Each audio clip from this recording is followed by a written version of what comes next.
we have this secret world here where the public can't be trusted with information. Like every American who's watched X-Files is afraid somehow that all that stuff is true and that they're going to be driving down the road and be beamed up and get the anal probe. You know, that's in the back of everyone's mind. And you see all these movies about nuclear weapons being hijacked by terrorist organizations. Well, I have been able to verify through reliable sources and at high levels of government intelligence and the military and law enforcement that there are currently 6 missing nuclear weapons.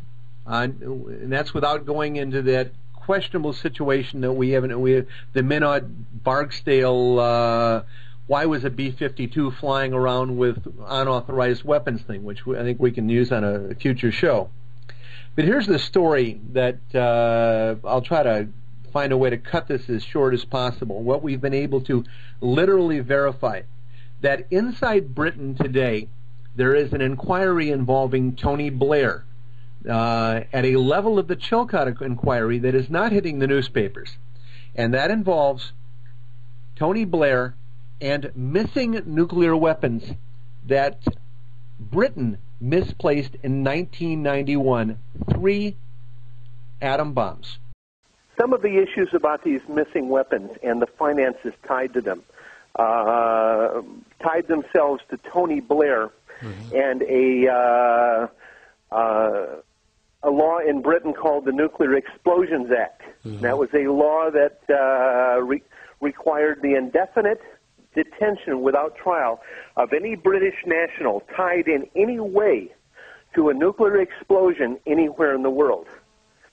And that law was passed by Britain because of the belief of the British government that citizens of Britain may have been involved in not just helping misplace 3 nuclear weapons, but hiding it from the public. Now, fairly recently, an attempt was entered into the House of Lords to alter that law and apply a statute of limitations that would remove the threat of life in prison from a former British Prime Minister. You're kidding me. The director of MI5 resigned her office, and testified in front of Parliament to block the passage of that law. And we have access to that testimony. A few months ago, a story came out in The Guardian saying that in 1975, Israel signed a contract with South Africa to build weapons. And South Africa at the time was an apartheid nation, and they were any country on earth was banned from dealing with them. And then the story disappeared almost immediately. The Guardian, anyone who doesn't know that MI5 runs The Guardian is living in their own world. The real story was that an Israeli company called Armscor, operating in partnership with South Africa at the Pelindaba nuclear facility, a weapons reactor, during the late 70s and 1980s built 10 nuclear weapons.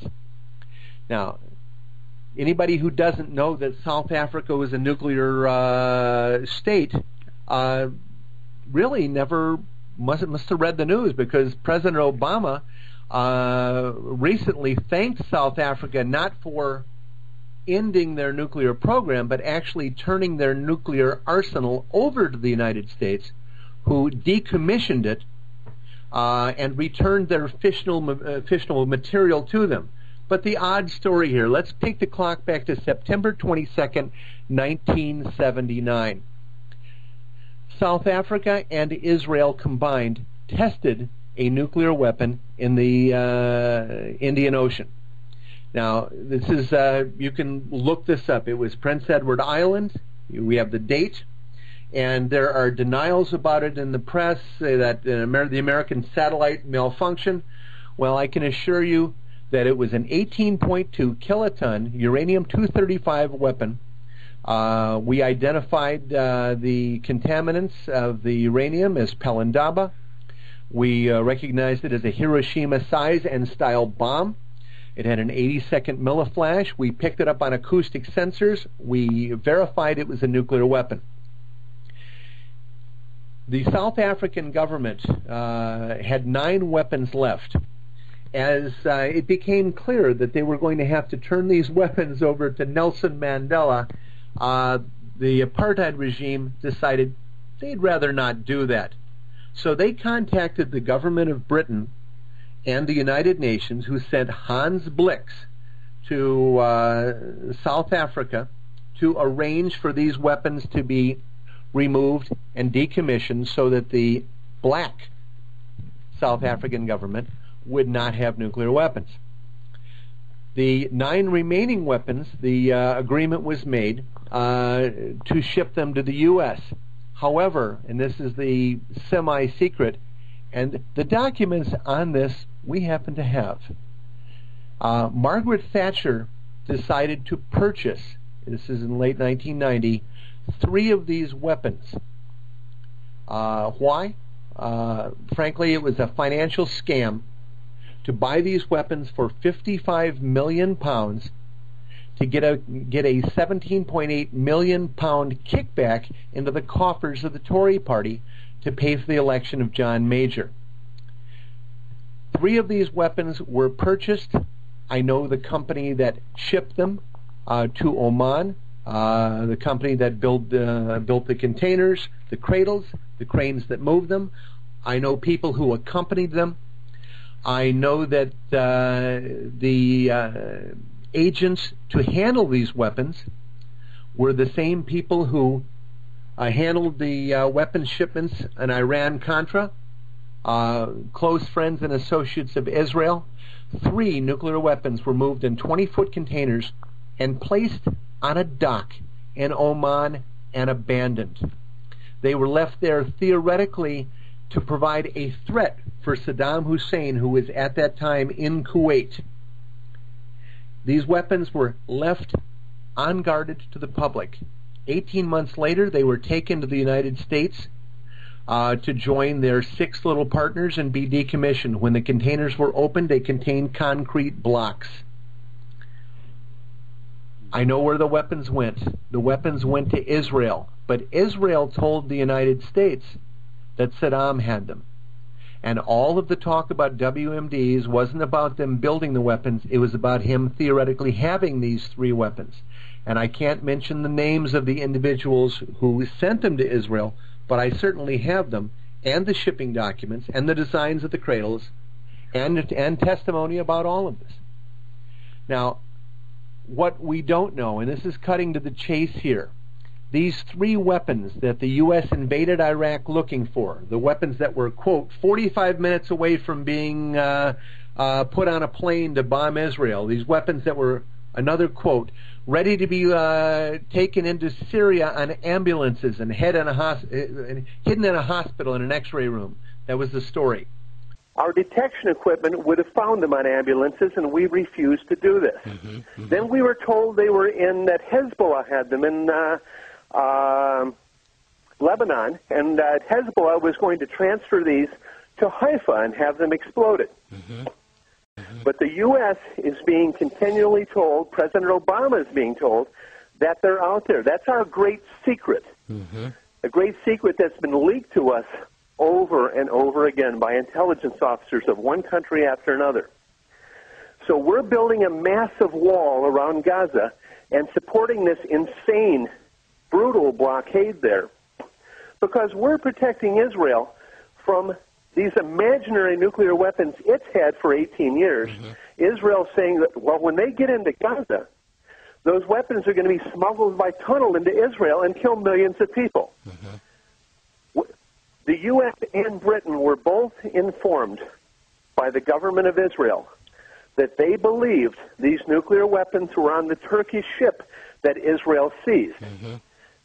Their rationale of clear and present danger, and none of this is public, not until now, that the Turkish ship they seized had 3, that we know to be 2, nuclear weapons that They've been in Israel for years. Mm-hmm. That same, I call it the whack-a-mole game. Okay. They show up here, they show up there, and whenever Israel wants to do something wrong, they use nuclear blackmail against the U.S. and Western Europe, saying these mysterious stolen nukes that Israel's had for nearly 2 decades are the rationale. That, well, we hear these continual threats that our ports are vulnerable to nuclear attack by a weapon in a 20-foot shipping container, heaven forbid. One like Israel's had several of for years, that they got weapons that Israel built themselves in South Africa. Well, one of these weapons exploded. It exploded in 2009, this exact same signature in North Korea. This was the question, though. The question was where those weapons, where North Korea bought that weapon. And I can tell you for sure that they bought the weapon the same place they got their German diesel-electric submarines, from the state of Israel. Gotcha. And, you know, Israel doesn't even pay for those diesel-electric submarines. They get them from Germany for war, Holocaust reparations and stuff. And the people who are paying for these submarines weren't even alive when all of that was going down. Oh, Michael, this is even better. I don't know if you caught this one or not. I want to get you on something here. We'll try you on this one. In the spring, the United States transferred to Israel $1.8 billion worth of munitions. Now, our agreement with Israel is that we would store the munitions there in case we needed them, but they were free to sell them. I always enjoy that. And Israel sold. These are cluster bombs mostly. And these are munitions that are not available to the general public at Walmart. Well, yeah, I've always wanted to buy one. I can't find them anywhere. I'll see if I can get you one later and get me offline here. But those cluster munitions were sold by Israel. Those American munitions that weren't paid for were sold by Israel to North Korea. Now, let's track down the 2006 nuke that the North Koreans, we called it their fizzler, their unsuccessful explosion. Now, North Korea has never had a nuclear program of any kind. They have trouble building donkey carts over there. Yes. Theoretically, in 2006, they suddenly came out of outer space plutonium, and that plutonium, the Israelis told the world that they got that from buying centrifuges from Pakistan, that A.Q. Khan had supplied those somehow, who, by the way, I can get to come on the show. Now, interestingly enough, centrifuges don't have anything to do with plutonium, and centrifuges are for uranium. So that story is already suspect. But the reality is, as you keep saying, Israel seems to be at the heart of all of this, and I think nothing illustrates that more than the fact that the United Nations IAEA basically said we're not going to force Israel to sign the Nuclear Non-Proliferation Treaty. Even though, and we all know this, Israel is the only nation in the Middle East that actually has nuclear weapons. We know they tried to sell them to South Africa. We think that they may have sold one to North Korea. This is exactly the activity that the Nuclear Non-Proliferation Treaty is supposed to prevent. But we're being told everybody in the world who has a nuclear industry has to sign this treaty except Israel. We're not going to make them sign it. We're preserving their market monopoly. And that's exactly what it is. It's a monopoly because as long as Israel is free to sell nuclear weapons and nobody else can compete to drive down the prices, Israel can, mark up the price as much as they want and just make money hand over fist. Well, Michael, one of the key things about nuclear weapons here is that it's now that we can tell exactly where uranium comes from. If it's South African uranium, we can tell you exactly what mine it came from if a weapon goes off.